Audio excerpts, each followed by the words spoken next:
If you're looking at how to improve your conference calls or live streaming, then we're going to look at some really cost-effective equipment that you can use, and we're going to do a comparison between webcam and a digital camera.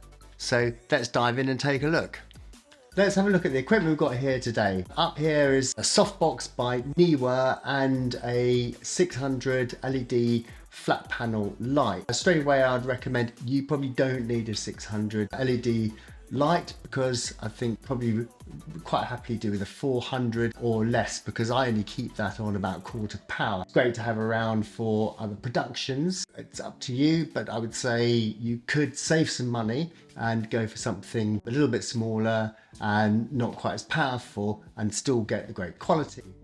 Here for this, I'm recording onto a Zoom H6 recorder, not necessarily for your Zoom or live streams, but for your YouTube studio. I would definitely recommend something like that. I've just got a USB plug and play Fifine Mic, and that works super well for the live streaming and for my Zoom conference calls. Over here we've got the Sony A7C, which is a fabulous camera with a flip out screen. It's full frame and you can plug them straight into your computer.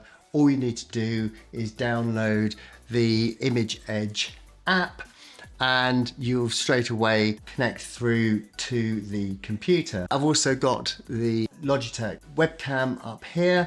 Really great quality webcams. I've had that one a couple of years now. There's this slightly newer model, but they work absolutely superbly. Tried a couple of others for my wife's computer and actually had to send them back because as much as statistically they said they were as good, they certainly weren't. They just didn't have the quality. So they're really reliable. And as you can see here, I've got my mobile phone, which is being used as a monitor for this camera. I've got the Monitor Plus app that I spoke to in my last video. You can see the link up here.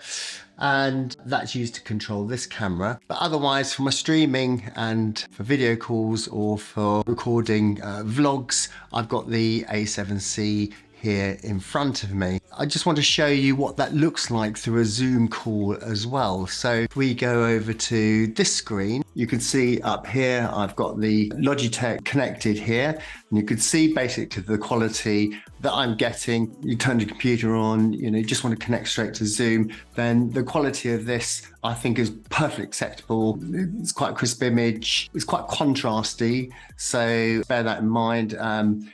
There are plug-in apps you can use where you can do more controls, but I'd kind of rather set my lighting up and get everything about right so I can just plug and go. Just for fun, I've got a light back here that's got a blue filter on, just throws a bit of color into the background. I just want to show you in the software here, in the Zoom software, if I flip over to my Sony A7C, it runs through the Image Edge software. So now you can see the difference in quality between what we had with the webcam, which was fine, and now using the Sony mirrorless A7C. And I've not even got an expensive lens on this. It's the kit lens, which you can get with the camera. I actually bought it later because I thought don't need it, and I thought actually I really like the size of it, and I'd read good reports on it. It's really nice quality. It gives a nice wide view of the room. The quality is really nice, and certainly for vlogs and live streaming, this would be my go-to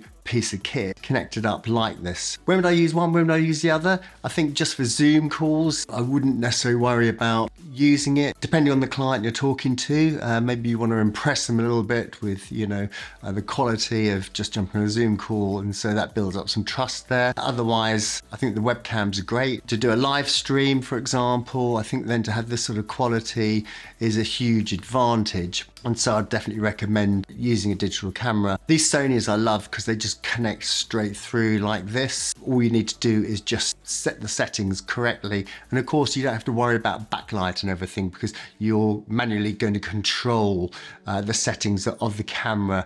So it's not going to try and overcompensate, assuming you're not using your camera on automatic. But the beauty of these is, you can set it exactly how you want. That's our basic overall setup. I've got all the list of all the products I've used, the pieces of kit in the description below through affiliate links. So please do check them out. And I hope this has been really useful. And I look forward to seeing you in the next one.